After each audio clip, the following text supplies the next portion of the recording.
Hey everyone, welcome to Hello, our everybody. TokiTV, our gathering for Sk'aliCh'elh-tenaut each and every week. Thank you all for being with us. We'll do some super quick check-ins, and then we're going to get to it today because we have a lot of content to cover, a lot of things to bring to your guys' attention. So, Deb Cruz, how are you? The fastest in the West. Deborah, how are you? Same. Good. Blessed to be here. Thanks for being with us, Christina. I'm awesome. Happy to be here. Thank you. You are awesome, actually. Stephanie and Casey, how are you? We are fabulous. Happy to be here for TokiTV. Awesome. Alejandro? Oh my God. What was that? Oh, He got his mask.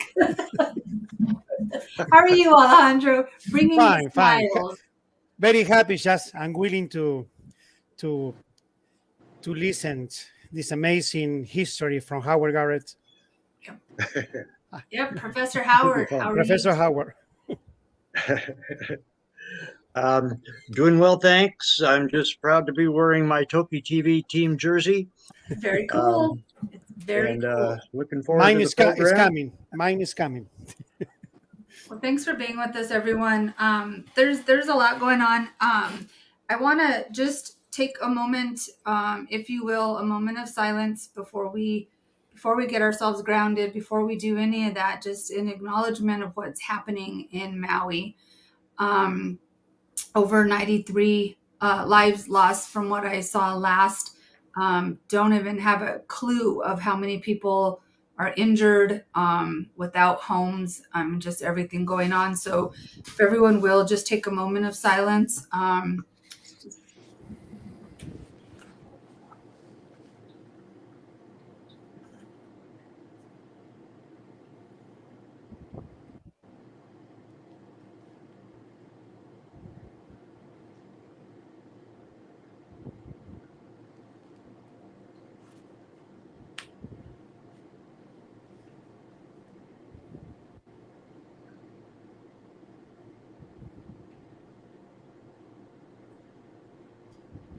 Okay, thank you.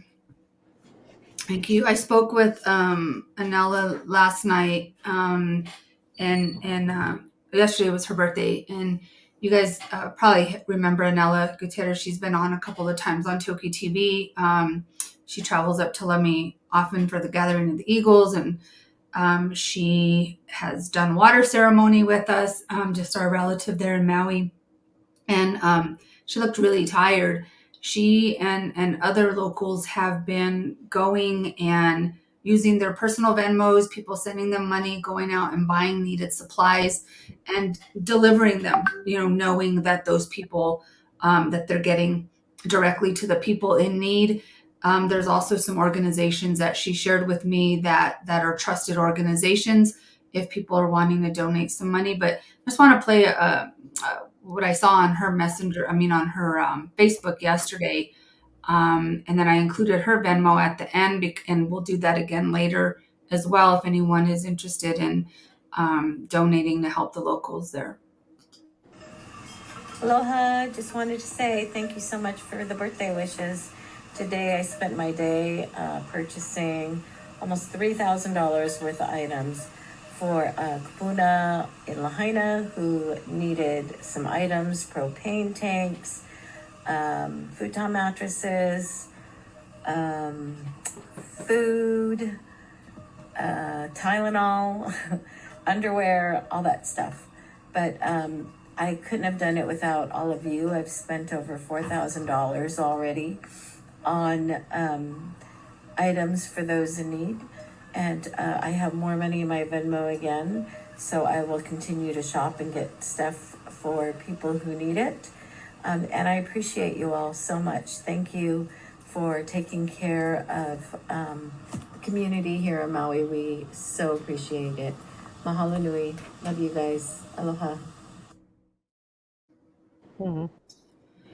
So she also shared that because I know people are always wanting to know, like, what can we do, right? And so how can we help? And so these are some of the trusted organizations.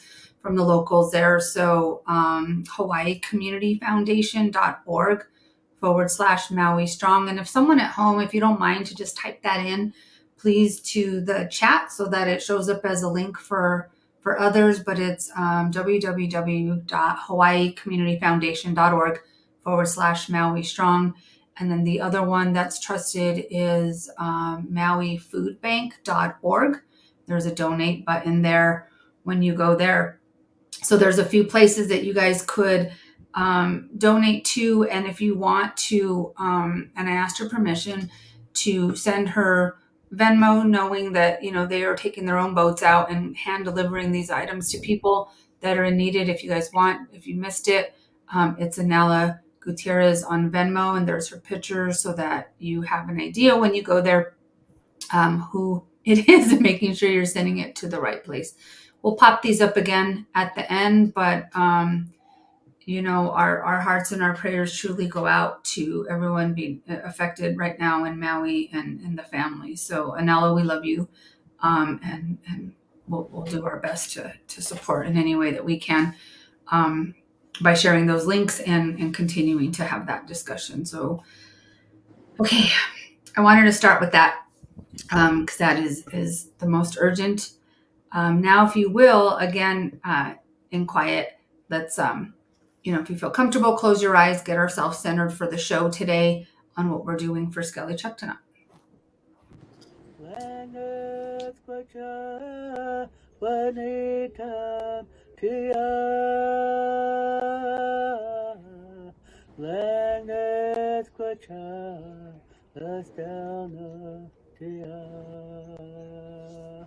Midlands jalangan tia, Midlands jalangan tia.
Thank you. You guys are looking at a picture. I showed this on Thursday night that Joe Phillips did of the most recent picture that we saw on the Friends of Toki website, and she took that and combined that with Sk'aliCh'elh Sea, and it just really spoke to me. And so thanks, Joe, for letting us use that. Just to keep in mind that yes, she's halfway there. She's on her way, and that picture is definitely a representation of that. So. All right, Howard, are you ready? Okay, let's go. What are we watching today, Howard? What are we watching and discussing? All right. This is the 1997 PBS documentary called A Whale of a Business. And it really blew the lid off the industry.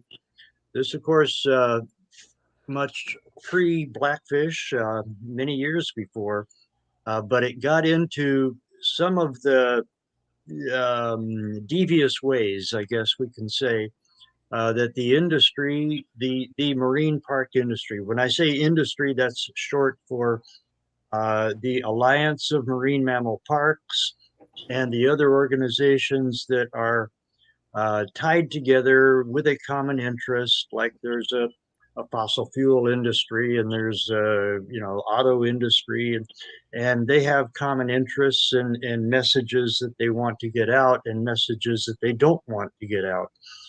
And so this revealed a whole lot of that.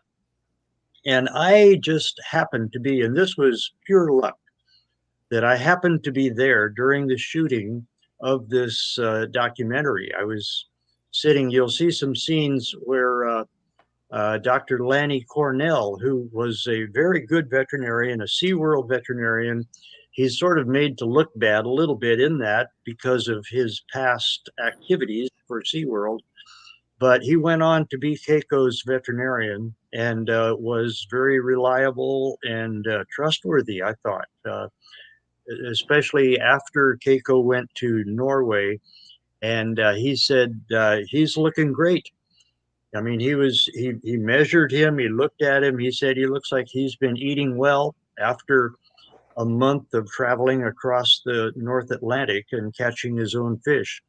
So he seemed to be reliable, but he gets kind of, roasted on the grill here. And I was 10 feet away watching this. It was very interesting, right at poolside. So that was early 1997, probably spring when they were filming that. It came out in November, was aired finally. And you can see in some of this footage that there's a lot of kelp and seaweed in the tank with him.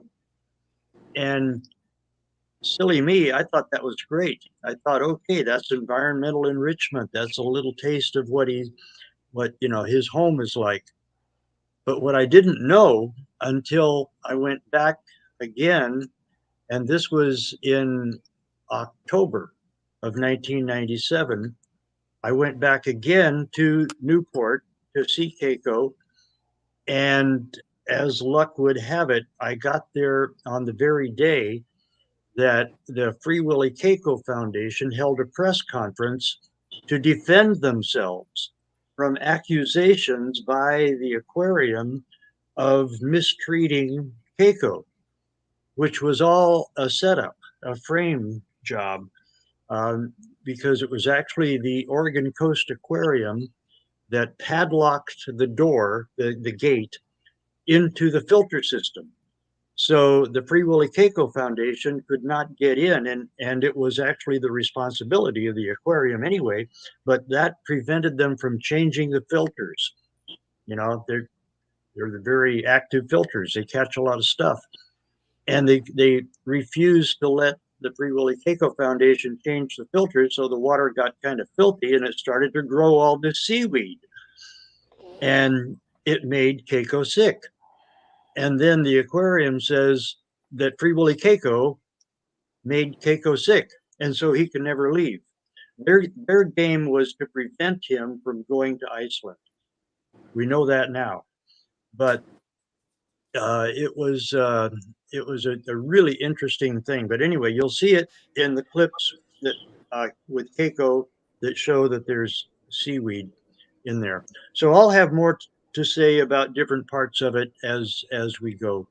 So let's watch A Whale of a Business. Let's watch it. And I just want to share, in this last week, in the commemoration, and one of the things we've been saying is really just acknowledging the past, right? We have to acknowledge the past in order to heal from it. And this kind of goes in sync with that this week, acknowledging the past, healing in the present, and standing for the future. So you guys are going to see a lot of similarities.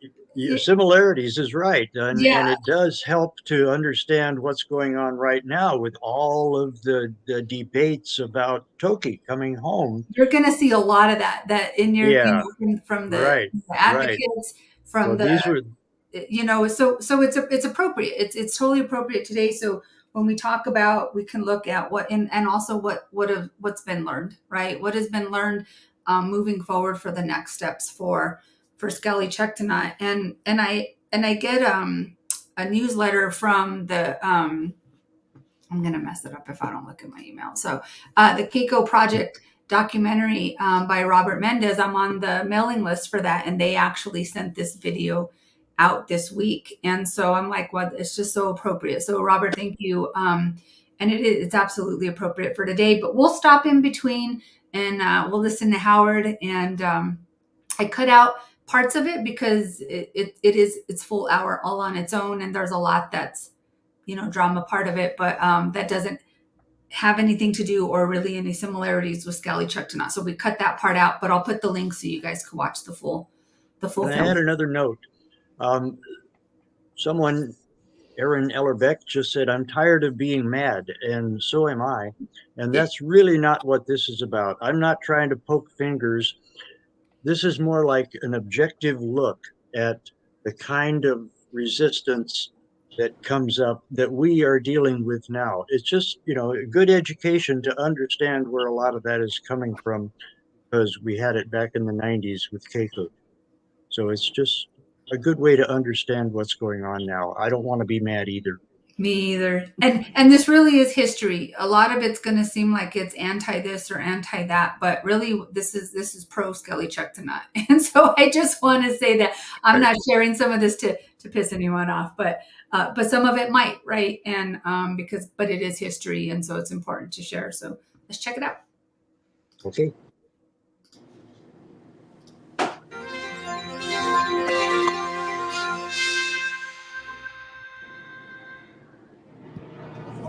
Live in Newport. Of course, the next big question. It was a dramatic media moment in Newport, Oregon in June this year. A celebrity weigh-in. Keiko the killer whale is a movie star whose health has become an international concern. There's good news. He's gained 2,000 pounds.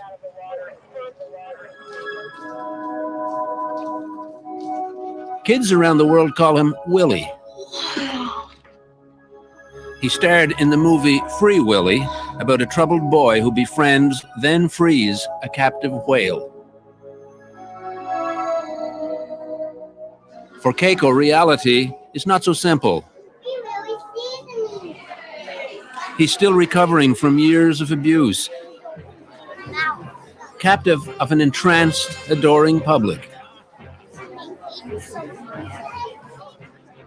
His freedom, the goal of a $15 million campaign by a group called the Free Willy Foundation.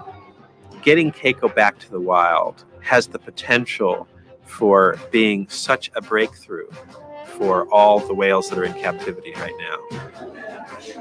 People who run marine theme parks have profound misgivings. I just think that's a tremendous amount of money being raised on an animal that's not a very good candidate at all. I don't know. Is this truly in the best interest of that animal and the wild population? I don't think so. Even critics of theme parks are skeptical. I think that to free this whale is sentimentalization. It's some kind of a weird spectacle that's built around a celebrity animal.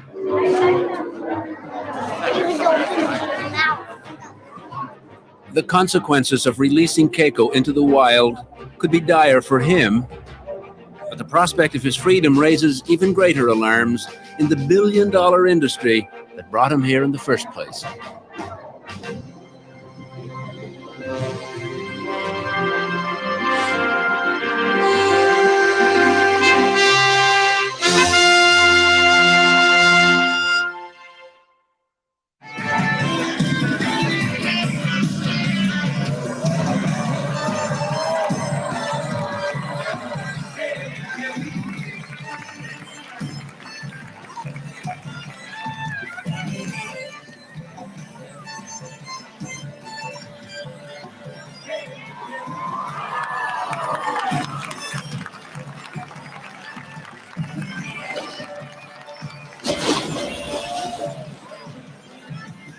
The Marine Zoo has become the hottest entertainment phenomenon since Disneyland, assembling the same elements of fantasy and kitsch. Nature, stripped of all that's wild and strange, becomes almost human in scale, behavior, and personality.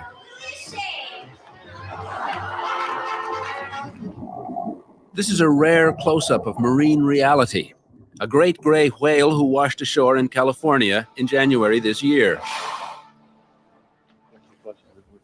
SeaWorld personnel are nursing him back to health and plan to set him free.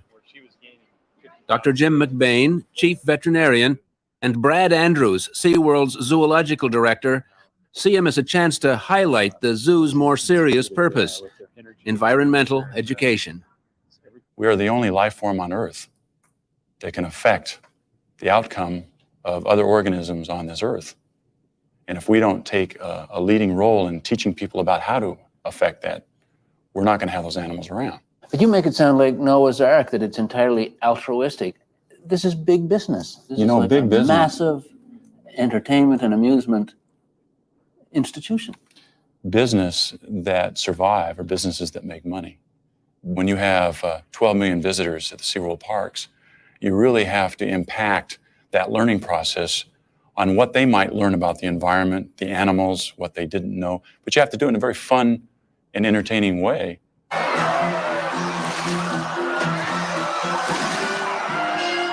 And so the superstars at SeaWorld are the killer whales, like Shamu, who's been entertaining here since 1969.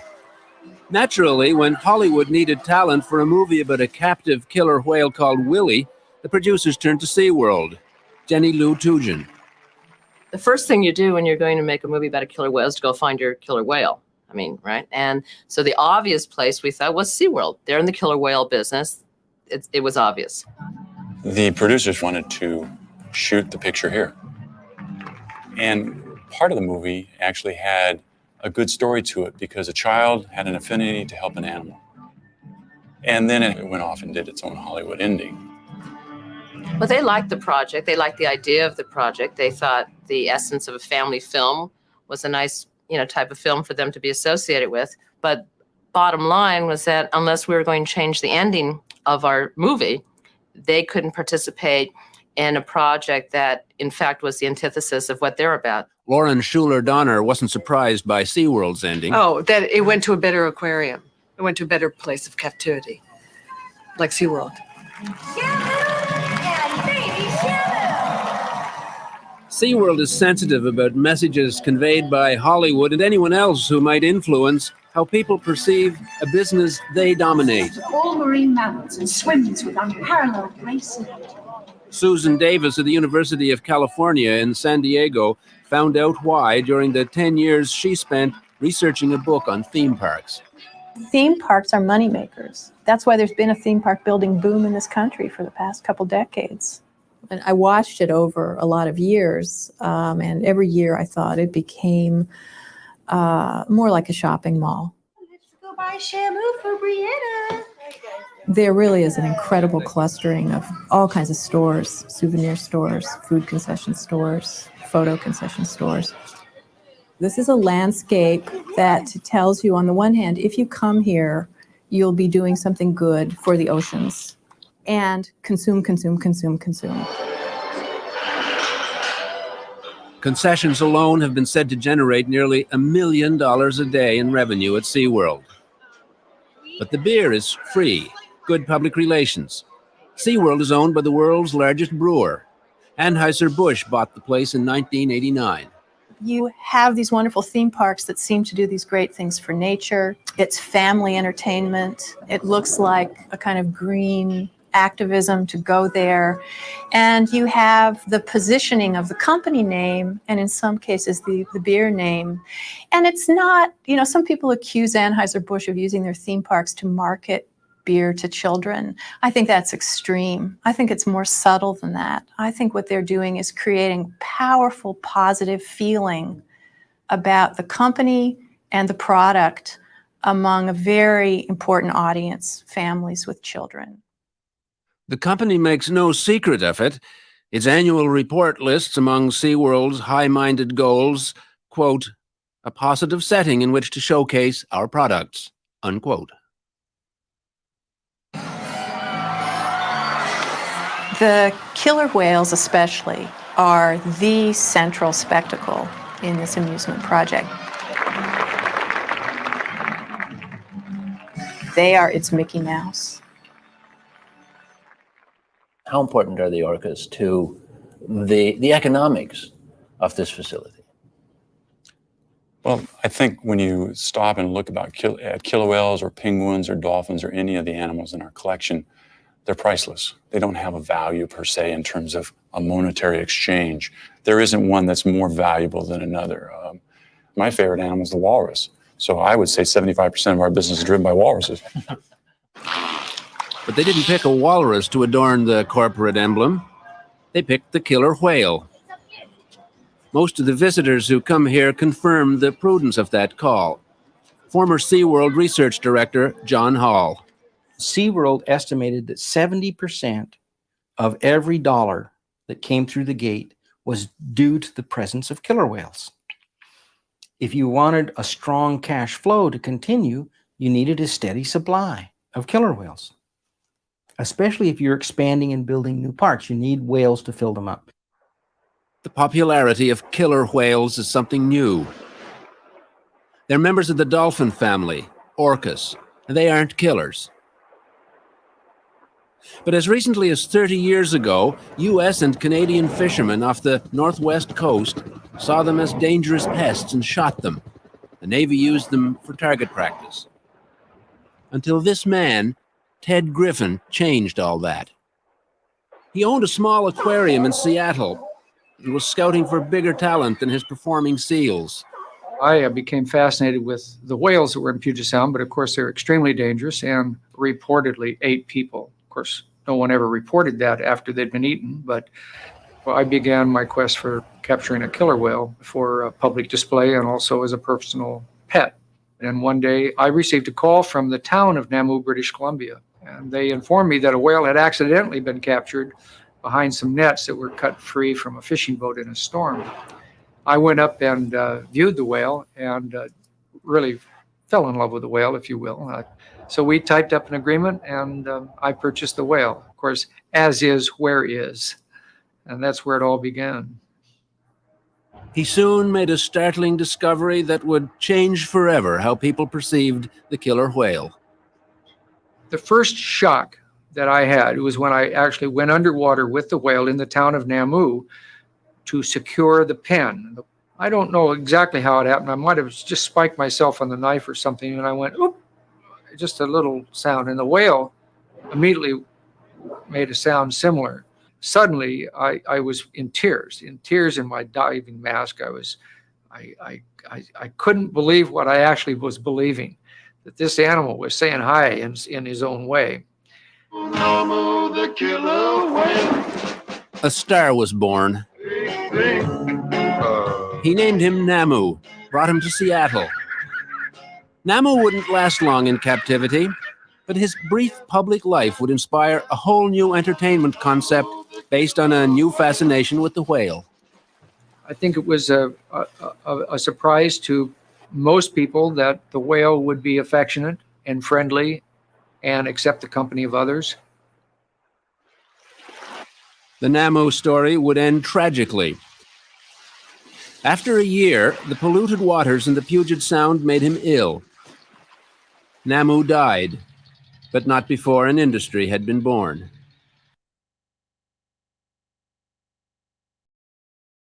All right, Howard, let's talk about, I wanted to stop it there because that is not true. I'll let you. Right. The fact is that Namu died by charging into the net and getting tangled and drowning. His official cause of death was drowning, not the infection. He may have had an infection, he may have been sick, but he was trying to get out, and that's what caused him to die. So that's just one little historical tidbit that they were misinformed. I'm sure they would have said that if they'd known, but they were misinformed because that's the way that the media played it, or the way that basically Ted Griffin played it to the media. So that's how they understood it. Let's see. I have some other, well, there is one little anecdote that I want to tell that I think is really interesting and gives a lot of insight into the sort of the the difficulty in getting good, real, rich information from any whale or dolphin in captivity. And that was when Keiko was there in in Newport, Oregon. They, to their credit, they hired 2 Woods Hole oceanographers, acousticians, basically to come and tape him to get his calls. And they did that. And then they went back to Massachusetts, and nobody announced any results from that. Ken, my brother, Ken Balcom, went down there just to visit Keiko, and he put a microphone up on the glass, on the viewing glass, and taped his calls through the glass, and then matched those with Icelandic orcas. And so he discovered that he did indeed speak Icelandic, which is a huge thing for people to realize. He had been in captivity 20 years or so at that point, and he still spoke the language. So that was a really important breakthrough that they either didn't notice or didn't want people to hear about, or I'm not sure, but it just wasn't important for them. So I told a journalist, and he put it into the Keiko blog, and that went out to the media, so it became known. But that sort of illustrates that some really key important facts are either ignored or suppressed, or I'm not quite sure what, but we don't get all the information we need to be able to understand Toki's chances, for instance, of coming home and doing well. She still has the memory, she still has the language, she still has so rich of a recollection of her time, that contrary to the alarms that are sent out, she won't be shocked when she comes back. She'll know she's home. She'll feel the familiar waters. Anyway, that kind of illustrates that. So we can proceed. Well, I wanted a couple of things to put out. Is just since we're talking about some of the similarities, you hear at the very beginning, he says, he's simply just, not a good candidate. Right. And we've heard that. I mean, how many times have we heard that, and for similar reasons. Right. And so I just wanted to point that out, that there's that same narrative that's still being driven today, that people are believing, and that people who are just kind of joining this conversation, if you will, are also like, well, wait, maybe she's not a good candidate, because this is what they're hearing. And again, it's hard to get all that factual information out, and that's where we and all of you come in to continue to spread the true information. This is an old conversation, and they're going to say that it's going to be said about any orca, right? And then the other thing is, I just thought it was interesting, the narrative that they would have agreed to the movie if the ending was Keiko went to a better facility. I'm just going to leave that right there, because we know people are also saying, well, maybe she should just go somewhere else. And so I'm just going to leave that there, and we can carry on. But a couple of things just to note out, that those are very familiar conversations. It is very familiar, no matter where we're hearing it from. It's really influenced by that sort of knee-jerk reaction that, no, she should not go to the ocean. That, for some reason, would be terrible, right. But the reason is never really given. It's just like on the authority of whoever it is speaking, that she's a terrible candidate, but not true. All right, let's watch some more. I was resolved to have another pet. Couldn't do it. And so at that point, it was pretty much over for me.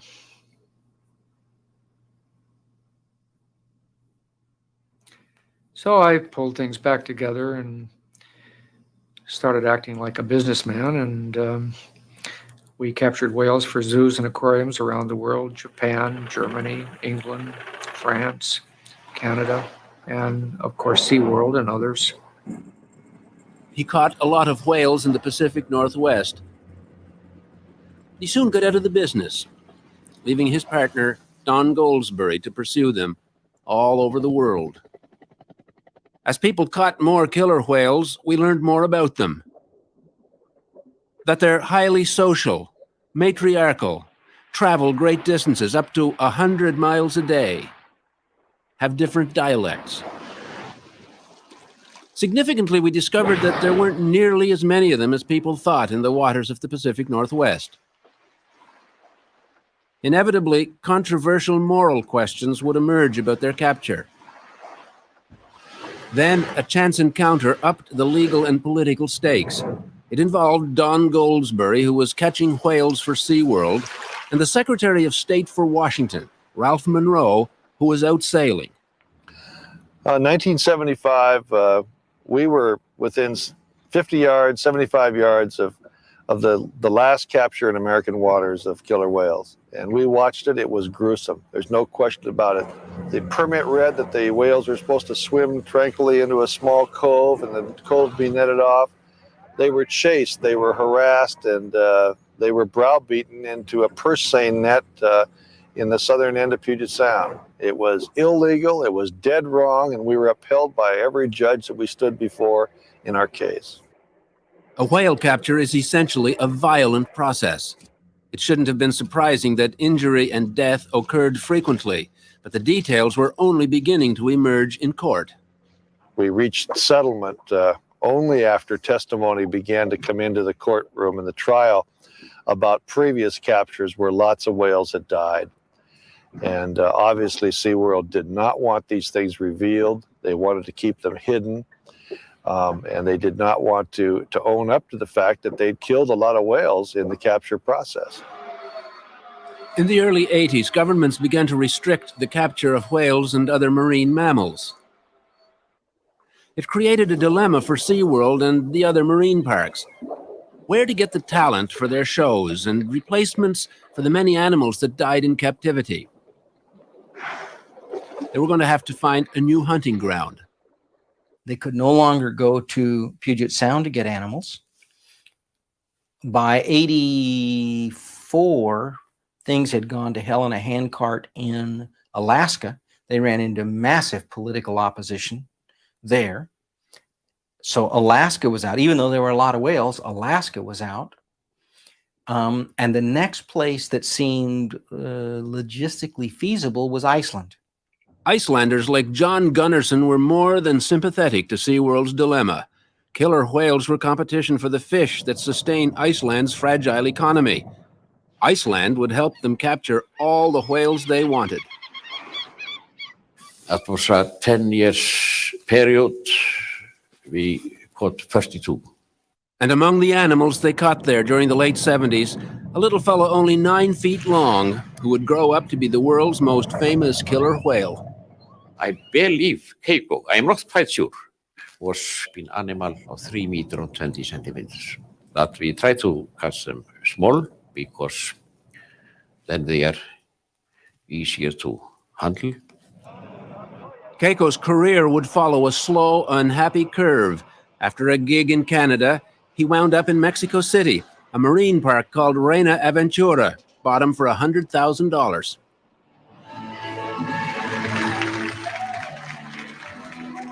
He learned all the usual tricks. He grew to maturity here.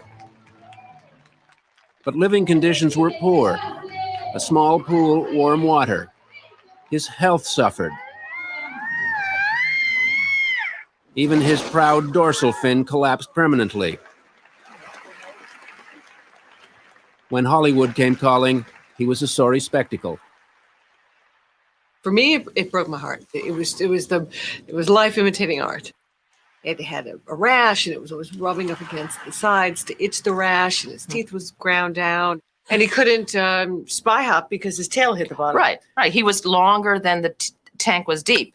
And so, he would do this and flop over, and it was very sad. Terrible. Very sad. When we went down to Reina Aventura for the day to begin shooting, the first day shooting, Jenny and I made a deal with each other that we would get him out of there, that we couldn't stand it. In the movie, setting Willie free was easy.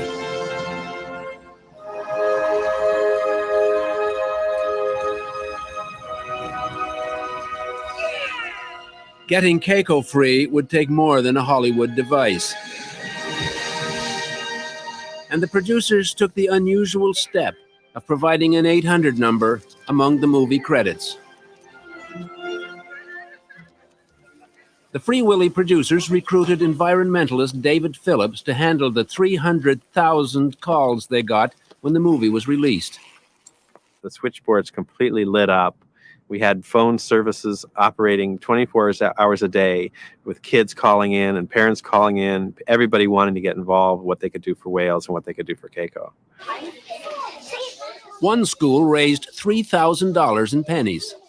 I hope he comes to Newport safely and, he gets a better life. Go back into the ocean, this family. To return him to the wild. But getting Keiko ready for the wild would cost more than pennies. It would cost millions. And it would take the services of a veterinarian who was considered to be the top whale doctor in the world, Lanny Cornell. 3 years ago when I went to Mexico, we had an animal that was probably more than 2,000 pounds underweight. He could not dive to the bottom of the pool and hold his breath for more than 3 minutes and come up to the top gasping for air. It was a very dramatic thing. When Keiko left Mexico, it was a far cry from Willie's dramatic leap to freedom. It was a high-tech, high-profile operation. And a free ride from United Parcel Services, all the way to Oregon, and another pool. By the time he got here, the cost was already in the millions. Contributors were Warner Brothers Studios, the U.S. Humane Society, and an anonymous $2 million donation. And there was still a huge cash shortfall. David Phillips. When we got Keiko to Oregon, and we were $2 million short, and they were trying to foreclose on the aquarium and jeopardize everything we had done. If we didn't have a guardian angel that came in with that kind of resources, we would have been stymied. The guardian angel was Craig McCaw, source of the earlier anonymous donation. He'd sold his cell phone company for over $11 billion.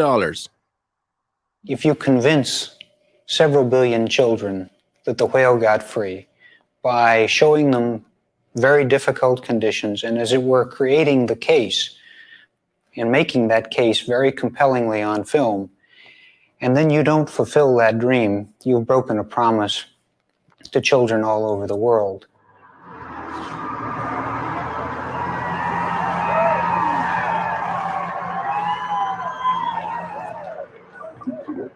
Keiko's performing days are over.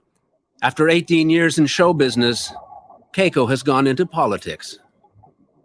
It wasn't worth for one whale the expenditure of so many millions of dollars if you weren't going to do the research and establish a facility and make it possible for others to follow and enjoy the benefits of his good fortune. McCaw's a visionary. He's not thinking about this in terms of one little facility and one whale. He's thinking about what this will mean for other whales, what this will mean for other whales in captivity, what this will mean about the public's attitude towards the whole idea of bringing these animals into captivity in the first place. They call him Flipper, faster than lightning. Who knew back in the days of television innocence that Flipper would inspire passion among animal rights activists in the 90s? And of all people, the trainer who taught her most of her endearing tricks. You have to remember, I was probably the highest paid animal trainer in the world during that period. It's very easy to lull yourself into complacency when you're getting a new Porsche every year and, just living a great lifestyle and have your blinders on. To be perfectly blunt, I was as ignorant as I could be for as long as I could be. For Rick O'Barry, the blinders came off when the program ended and all the props went into storage, including Kathy, the dolphin who played Flipper. 18 months later, O'Barry got a phone call that changed his life. I remember going out there that day, and it was a very hot day, and she was black from sunburn. because she spends most of her time on the surface of the water. Her fin was bent, just like Keiko's. That's why they're bent. Gravity. That's nature saying there's something wrong here. They travel underwater where there's no gravity. And so she swam over and looked me right in the eye, took a breath, and just held, just held it. Well, she sank to the bottom of the tank. I jumped in and pulled her to the surface.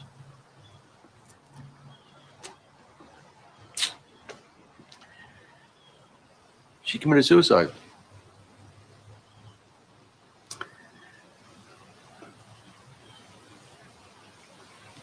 The tank is a bad thing. So that's why I'm an abolitionist. O'Barry has become a hardliner against animal captivity, part of a militant movement that is carefully monitoring the campaign to free Keiko. Not happy that Keiko is still living in a tank, but suspending judgment for the moment, he makes Craig McCaw nervous. We think the politics on this are frightening, in that there's so many people with so many polarized views, and we're scared to death of all the people with strong opinions. And we're just going to try to do the right thing and stay as neutral as we can in the process. Free Corky! The people with strong opinions are never far away. Already, killer whales like Keiko and SeaWorld's Corky are on the liberationists' agenda. Ben White is a guerrilla warrior against animal exploitation. Freedom. This isn't right. You don't finance cruelty. Don't go to Marineland. He believes animal captivity degrades humans. What does it do to us to be able to be so violent that we would go and grab these animals and then starve them until they're willing to take dead fish from us? And imagine, especially in the case of orca, you have the most amazing predator that's ever existed in the seas, and we get it so it will beg dead fish from us and let us stand on its face. What does that do to our humanity? SeaWorld's Jim McBain. I consider that a very cynical point of view. We can't all go on eco-tours. Everybody isn't capable of doing that. And I think that everybody deserves the opportunity to be able to experience those very special things in life that are very meaningful to them as individuals. And for children, I think these experiences are a lifetime of value. The reason people keep coming back, it's the educational side. They learn something. There's depth. Killer whales have very soft and sensitive skin, and this is the best way to start building a relationship with an 8,000-pound killer whale. What do you think? I believe that animals have a role in education, but that we should not imprison them unduly in that process, perhaps not imprison them in that sense at all. The Humane Society's Naomi Rose. There's just no way that a facility can provide for these animals. They live in family groups. They have the whole ocean, and the very, very rich environment that the ocean provides. And then what you do in captivity, because of their health concerns and because of hygiene, you put them into a swimming pool, into a sterile environment. They're completely sonic creatures. Their echolocation, their passive listening is just far superior to ours. And so to put them into a concrete environment where there's simply no variety, no texture, no substance, no depth to the environment, why use their echolocation? They know where the four walls are. You're so pretty. Yeah, she liked that. SeaWorld has about half of all the killer whales currently in captivity, and they don't plan to change that anytime soon.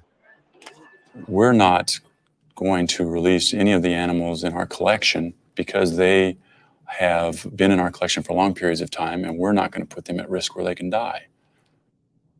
Keiko's liberators must also deal with such a risk. They've hired the famous whale doctor to help them, a pioneer in breeding and caring for whales in captivity. But Dr. Lanny Cornell spent a lot of his career at SeaWorld, and the part he played in capturing most of their whales makes him a lightning rod for criticism from animal activists. He refuses to discuss those years. You need to talk to SeaWorld about anything that happened at SeaWorld. That's SeaWorld business, not mine. All right, another good place to take a stop. The whale doctors. Howard. Lanny Cornell, who became, I think, very trustworthy, in spite of that dark history that was exposed right there by the poolside of contributing to the Tide D drives by buying those dolphins. So, I mean, that's there. But in later years, and for Keiko, I think he was a very reliable veterinarian. And I'll say the same about Jim McBain. He is in this as a SeaWorld employee, and so he's saying the lines that he is supposed to say as an employee. But he made a break from SeaWorld many years ago. He lives in the San Juans, I understand. I don't know him personally, but people I talk to have complete trust in him to examine and reliably report on how Toki is doing. So I just want to sort of, clear up any residue of old scandals with both of those good veterinarians. But also I wanted to, sort of bring out what I see as the real driving force behind all of this opposition that we see today to Toki going home, and back then was to Keiko going home. And that was some statements by Dave Phillips and by Craig McCaw, where they say that Keiko returning to Iceland will be such a breakthrough. It'll show people that captivity is a bad thing. And Craig McCaw says much the same thing, that, what we want to do is show that they're way better off in their home habitats, in their natural water, than in a tiny concrete tank. And for people to see that contrast, they'll understand, and they won't want to have whales or dolphins in captivity anymore. That's exactly the fear. That's exactly what triggers the industry to come up with all kinds of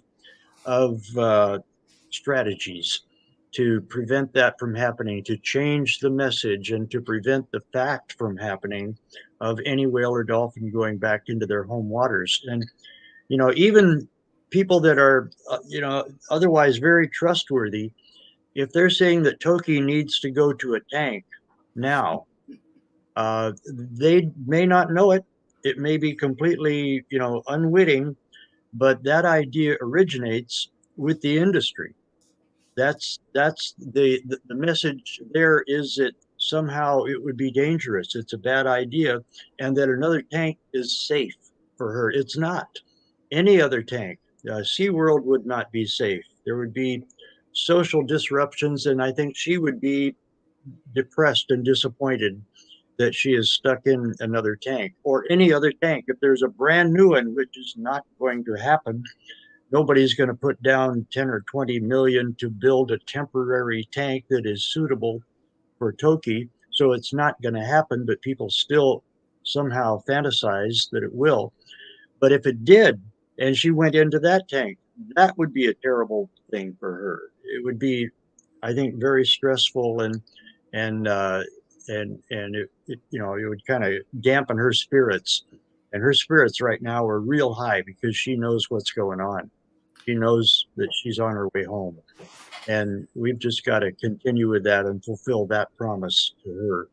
But I just wanted to sort of point out that a lot that we're hearing and we're debating, and the Truth for Toki folks, and a lot of the people who are saying she should go into another tank just to keep her safe, that is not a good idea. And it's not even logical. It's not feasible.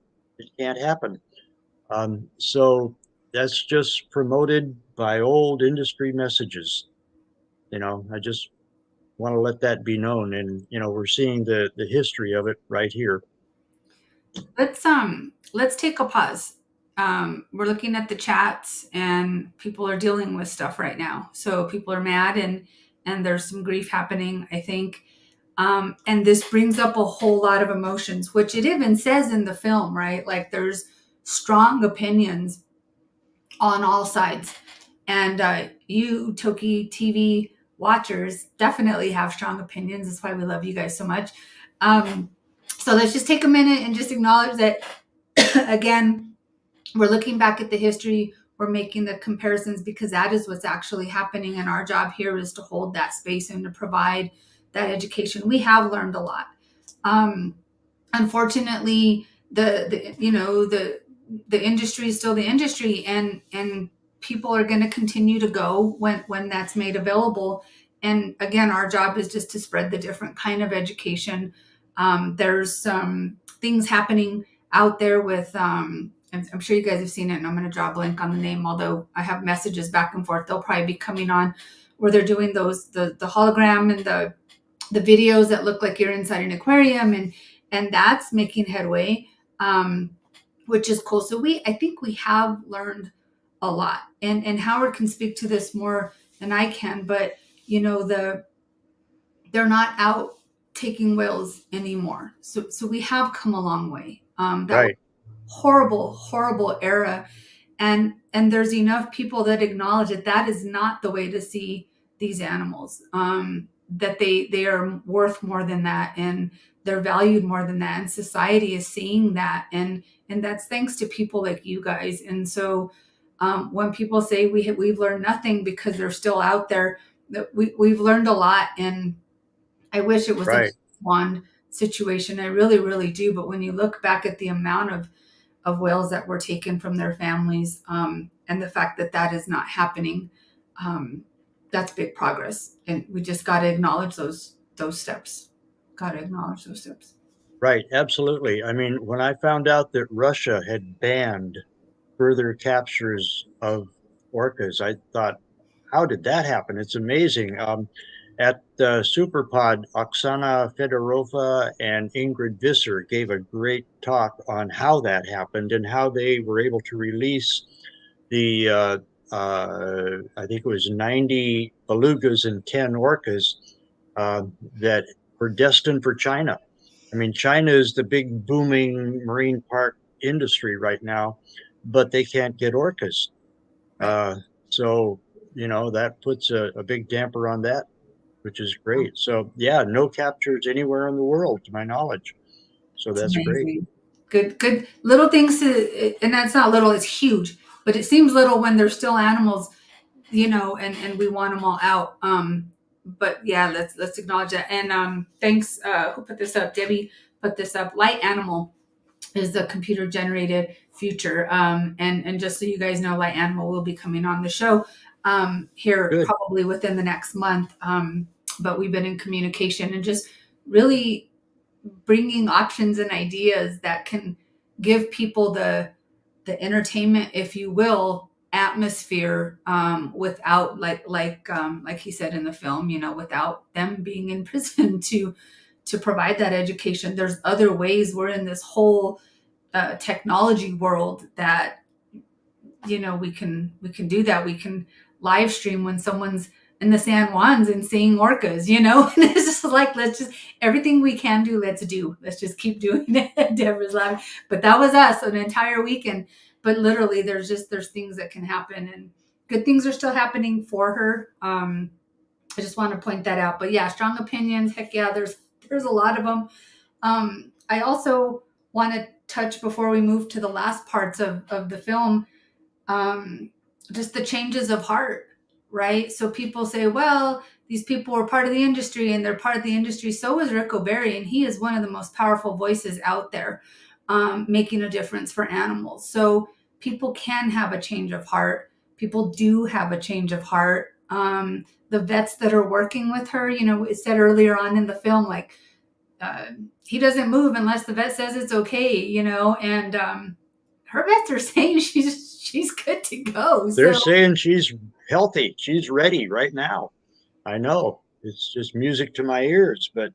And these are some of the best vets. And even though they have their history is with some of they should. We want people who have worked with and vets with experience with orcas in captivity, because she has been. And so of course we want, their opinion, and the fact that Dr. Tom Reederson is saying, as soon as she's done with this, getting the stretcher training and all the conditioning that the trainers are doing with her, she'll be ready to go. And that's something we should be celebrating right now and every day. Absolutely. That's happening. So what else, Howard, before I show the last, 5 minutes I think I've got? No, I don't have any other particular insights. Let's see. Well, just that dispute that they had, the Free Willy Keiko Foundation and the Oregon Coast Aquarium had that feud, basically. And Free Willy Keiko Foundation tried to be completely quiet about it until they had to have a press conference and defend themselves. But that actually expedited Keiko going back. He went to Iceland in September '98, and it was resolved, right then, that okay, they're not hospitable here anymore. We've got to get him out of here. So that made a move all the faster to get him to Iceland. So it was sort of a unintended consequence, but it got him to Iceland.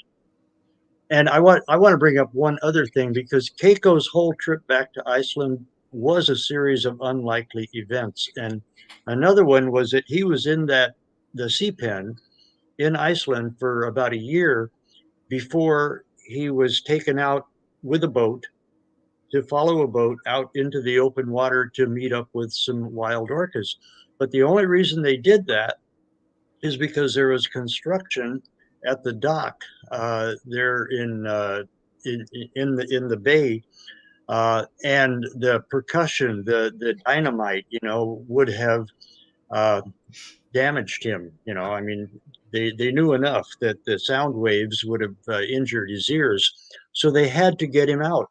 So that sort of forced them to do what they should have done anyway, which was go on to the next step and take him out to meet and greet and explore and get some time outside the pen. So, it was sort of against their tendency, but they had to do it, and it was the best thing to do. So I just want to say, events sometimes conspire to make things happen despite what the biases may be. And we all know that there's people orchestrating this on the other side. So those events are not going to be seen twice. Yeah. All right, Let me see. Let me I closed my screen. So let me do this again. Get this back up, and let's watch a few more minutes of this. Add it here.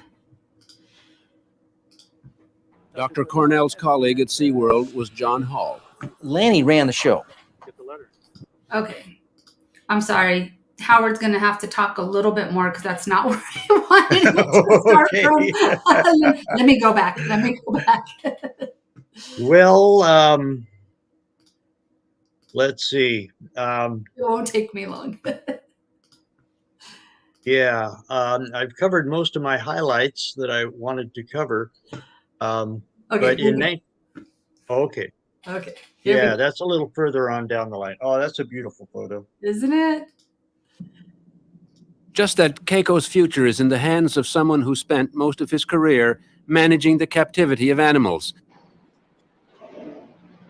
Perhaps an ironic choice, unless he's undergone conversion. Well, I don't think there's any conversion. I don't think it's ironic at all. I think it's what I do. I'm a veterinarian. My life has been dedicated from the beginning of working with these animals, first in captive situations, to seeing to it that they had proper facilities, that they had large enough facilities for them to swim in, that they were able to reproduce in captivity, that their life was as close to normal as we can possibly make it in a captive environment.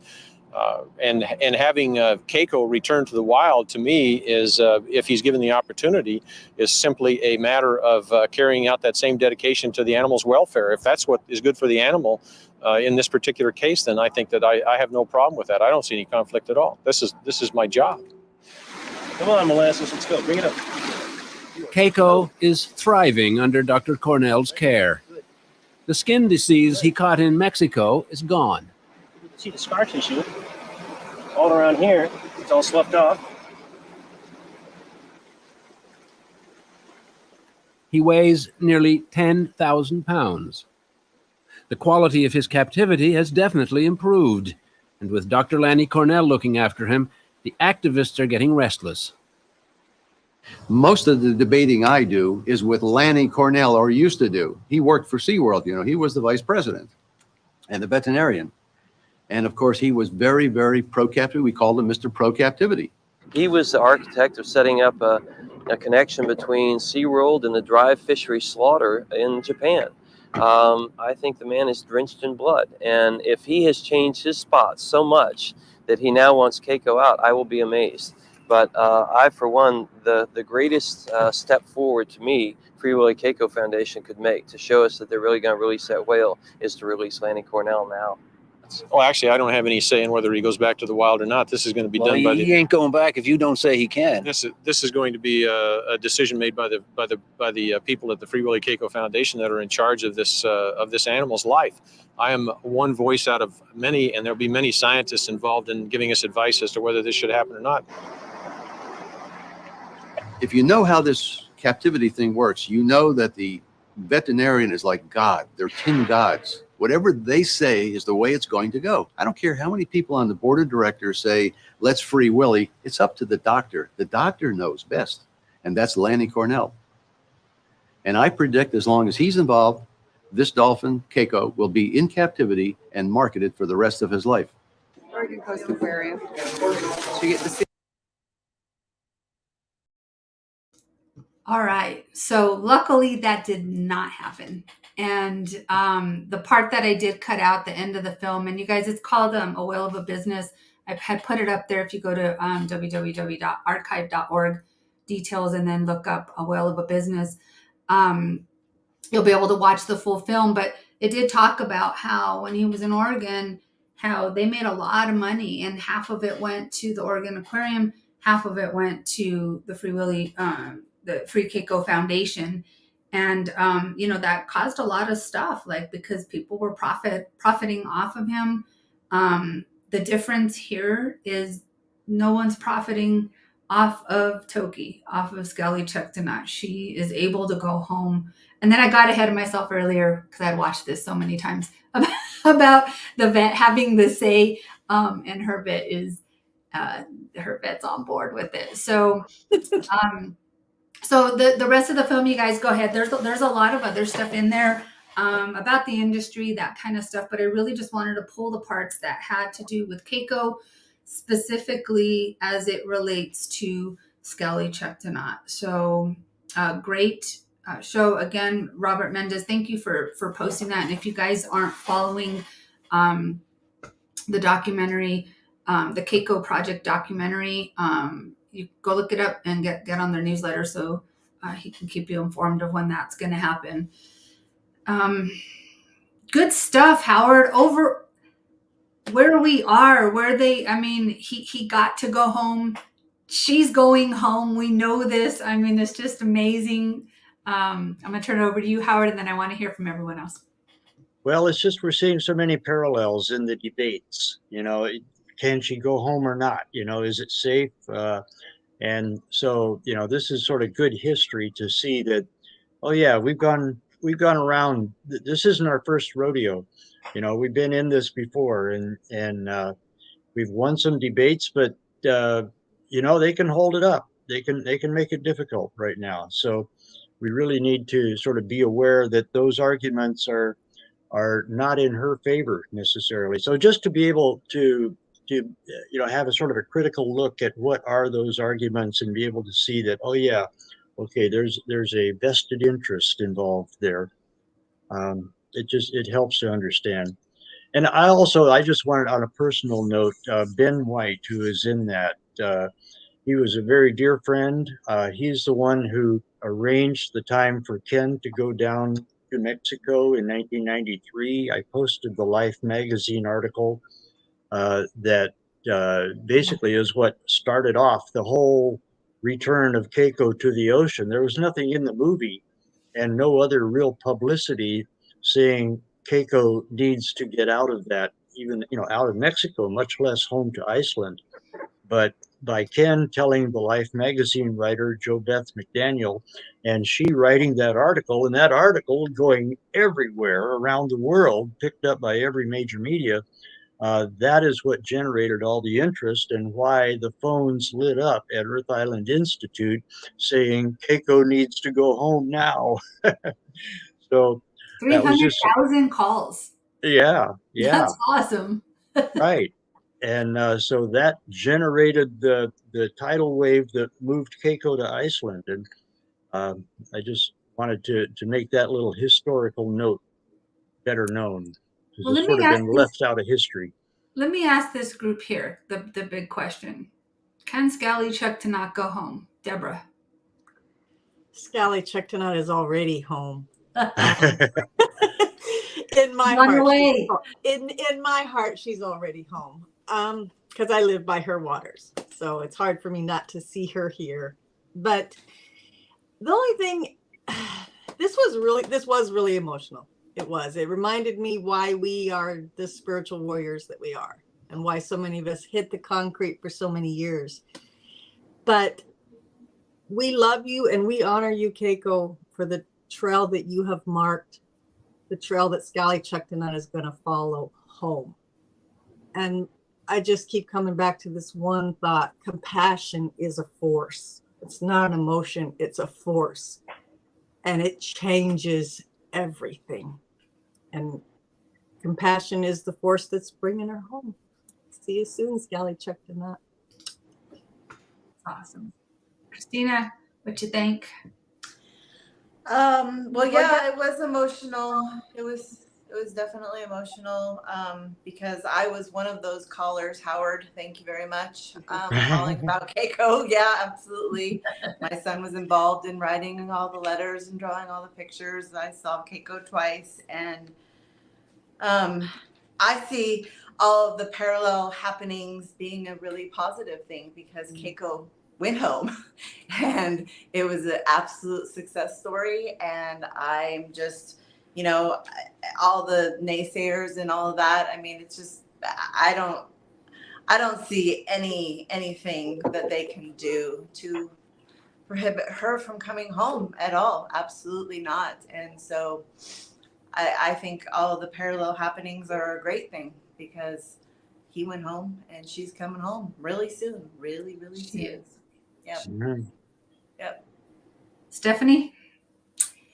Yeah, Keiko paved the way for Toki for sure. And how do you think I learned about Toki? It was by going to see Keiko at the Oregon Coast Aquarium when Casey was 6 years old. And then we went up to the San Juans, and that's where I found out about TokiTV. And that's where I learned, that's where we met all the, that's where I met all the whales, right? So, wow, talk about a lifelong passion. And yeah, she's coming home. She's coming home. And I thank you, Keiko, because, and someday, my ancestors are from Norway. My grandma came from Norway. And so someday when we go back to kind of meet some of those relatives, I'm going to go to the place where Keiko passed away. And I will bring him a Minnesota rock and I will put it there. So anyway, thank you. Awesome. Alejandro, you're muted. I want to repeat this. Lolita want to go home. I don't care what anyone says. Shim Irsay and Alejandro Dintina. That's all. She's ready to go home. Yes, she is. I have someone asking about the dams in the comments. Yes, we are going to be talking about that here in a minute. Deb Cruz, what do you think? The parallels where we're at with Sk'aliCh'elh-tenaut, anything you want to say?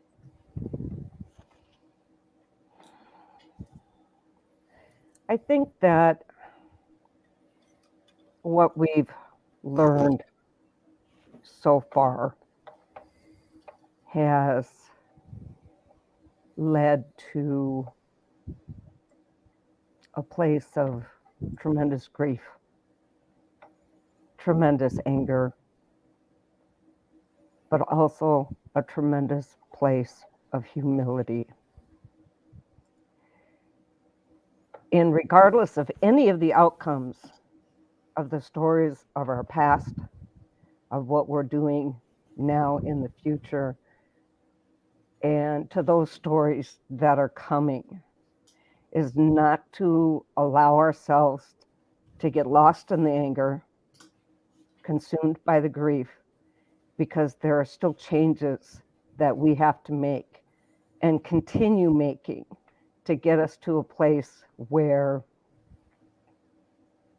we can honestly look and call the rest of the earth our brothers and sisters.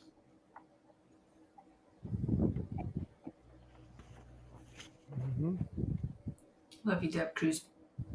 Thank you for that. Thank you for that. We continue acknowledging the past, healing the present, and standing for the future. And continue to do that with each other, holding each other up in those moments. And absolutely, all together. Gosh, about the dams. What do we want to say about the dams? We have a lot to say about the dams. First of all, as we were talking about it earlier, Christina says, well, the president's just got to make this happen. So why don't you guys call him? Give him a call. You can either do a comment, you can go to www.whitehouse.gov/contact, or you can call and they will answer you. They will be very nice and take your message. So 202-456-111 and just ask the president to breach the dams. Christina, if you want to say anything about that, he can just do it. I mean, I want to say to not forget that the dams kill 8 million salmon, Chinook salmon per year. So we got to get those down. And so make the calls and write the letters, even if you have already. Please do it again. Make the calls. And if you're afraid, don't be, because the operators are very kind and sweet. They're very They nice. are. Nothing to be afraid of. They're just people like you and I. Make the call, you It's very guys. easy to fill out this form at whitehouse.gov contact, and just a short message that is very clear. The dams have to come down, and he'll get it. To do it, guys. Just do it. Just do it. Just make the call. Get on there. Make a comment. I'm gonna read something here. So, after a year and a half of searching, Chris Kevorkian from the Legal Rights for the Salish Sea has engaged John Carlos Frey, a 6-time Emmy Award-winning investigative reporter filmmaker. Frey has agreed to do a feature-length documentary film, contingent on our obtaining funding to expose the corruption, lies, and hypocrisy of the power industry, politicians, lobbyists, and others responsible for preventing the Lower Snake River Dam breaching. The goal is The goal is abundant wild salmon and thriving southern resident orcas. This is the break we have been waiting for. Frey knows what he's doing and is giving us an amazing opportunity to prevent salmon and southern resident orca extinction. But because Frey is taking on powerful Pacific Northwest interests, he cannot use his normal funding sources. We need to find the funding necessary to make this documentary happen and expose the corruption. Frey is anxious to get started. To help us in fundraising, he's created a video trailer and a GoFundMe campaign to get initial seed money for the expose. You can check it out at Orca Defense Documentary Film if you guys want to look that up, but we're also going to put links. Then fund this film. Keep it funding whenever you can. They're asking for about $500,000. It's a lot of money, but we believe we can get it with everyone's help. And this was sent to us, brought by Dr. Chris Kevorkian, and I'm going to play the trailer here. That's also on the GoFundMe, and then we'll put up some links so you guys can see.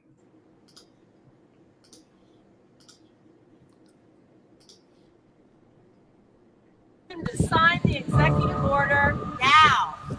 Save the orcas and breach those dams. Southern resident killer whales are starving in the Salish Sea. There's simply not enough Chinook salmon, the whale's primary food source. Nobody is on this task force to talk. We're on this task force to take action. Now, when you breach a dam, you get 2 million salmon. You prevent the death of 2 million smolts. Half those will make it to the ocean. So you've got nothing that can produce salmon that quick. Thank you. Congress has spent more than $15 billion trying to address the dwindling population of salmon, but so far nothing has worked. Our back is against the wall. We need to turn some of the larger dials. Some of the larger dials, of course, is dam breaching. Now more than ever, our voice needs to be amplified for salmon and for the rest of the environment. I've been telling this story for 20 years. Dams and fish can coexist. The dams have proved detrimental to fish passage. Why is it important to protect Northwest hydropower? Hydropower is essential to address climate change and protect salmon. The only way to replace the reliability would be burning more fossil fuels. So if the science points to breaching dams, do you have what it takes to go up against tough bodies like Bonneville Power to make that happen? I believe it's central to who we are as Washingtonians. So I'm going to do that heavy lift, you bet. No real change is going to happen if you're not prepared to get in the face of the people and the agencies and their political enablers who are responsible for this kind of injustice.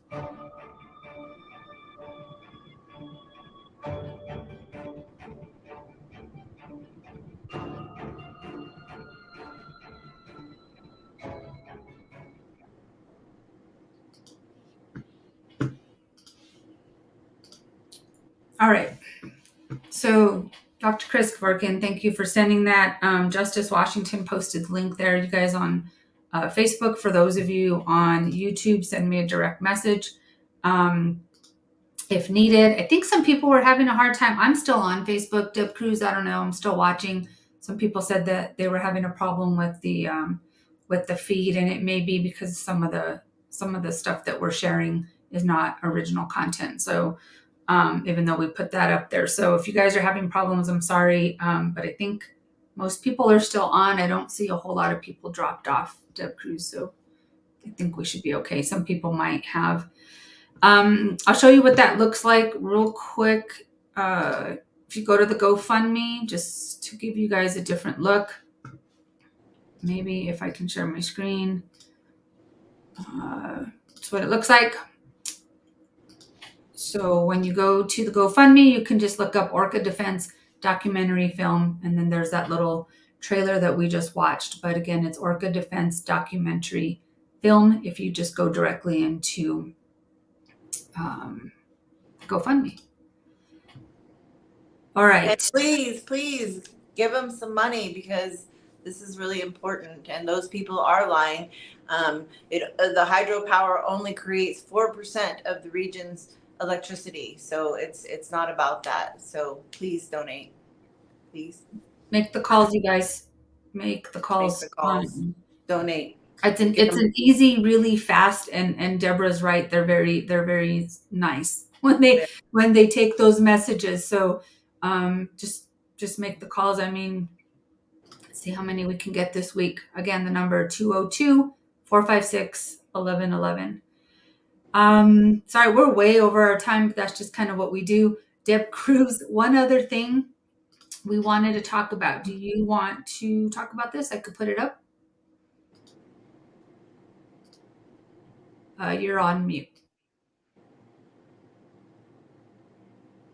Sk'aliCh'elh, which is a native-led organization. Some of you may already be familiar with them, with Jay Julius, and they are teaming up with Jewel James, Lummi House of Tears Carver, and there is going to be in September, starting on the 23rd, another journey of sorts. It's not going to be a totem pole journey, but there is a metal sculpture that is going to be taken on journey for additional support to breach the lower Snake River dams. And that's got the schedule up here. This is the save the date. These are the confirmed stops so far. They will be going into Olympia, Portland, Sk'aliCh'elh, Spokane, Moscow. They'll have a couple of days at Nez Perce or Nimipu, up at Hell's Gate, and then the final stop will be in Seattle. So kind of for whatever area you're in, or whatever. If you have some mode of transportation to kind of follow along with the journey, that's fine too. Put these dates on your calendar. Make sure that you get the word out to other people. We need and want to get as large a turnouts as we can for these things, to be able to send a statement to the powers that be that the public is very much interested in getting the dams breached.